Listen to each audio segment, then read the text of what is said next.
انت يا ابني، انت ازاي تدخل كده من غير ما تستأذن؟ يا باشا انا جاي اعمل بلاغ في مراتي لو سمحت. بلاغ في مين؟ ايه غريبة قوي، اشمعنى هما بيرفعوا قضايا خلع يا فندم ومتعة ونفقة؟ انا مش هسيب حق يا فندم، لو سمحت ما تضغطش عليا. يا سيدي وانا فتحت بقي؟ اعمل بلاغ يا سيدي زي ما انت عايز. قولي عملت ايه المدام؟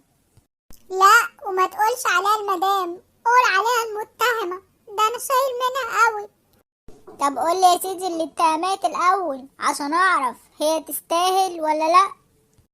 طيب اقولك، بس وانا بقولك قولي العقوبات اللي ممكن تاخدها. يا سيدي خلصنا بقى وقول.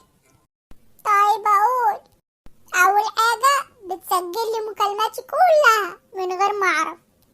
طب وايه يعني؟ ما كل الستات بتعمل كده، ده انا مراتي كمان بتصورني فيديو من غير ما اعرف.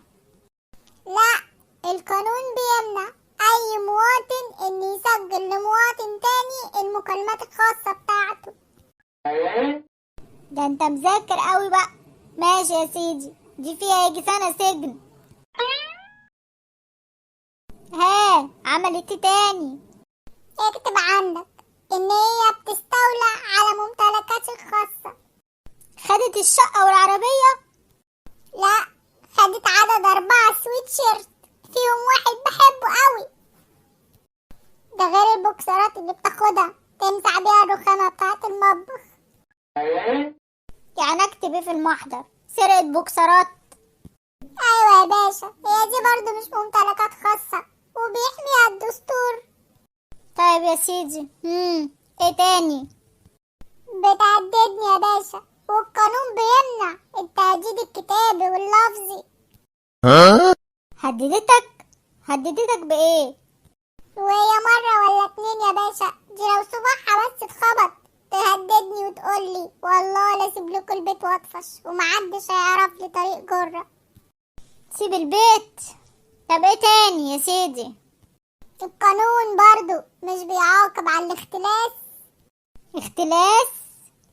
ايوه مختلسة، على طول بتقلب مني الفكة اللي في جيبي وهي بتغسل. يا ابني خلصني بقى، في اي مصايب تاني؟ ايوه متنمرة. اتنمرت عليك في ايه؟ مش عليا، على الواد كيمو ابننا الصغير، بتقوله يا حنبوزو، وبما انه قاصر ودون السن القانوني فانا اللي هرفع القضية بما اني الوصي عليه. طيب هي كده تعمل لها بتاع 4 سنين سجن.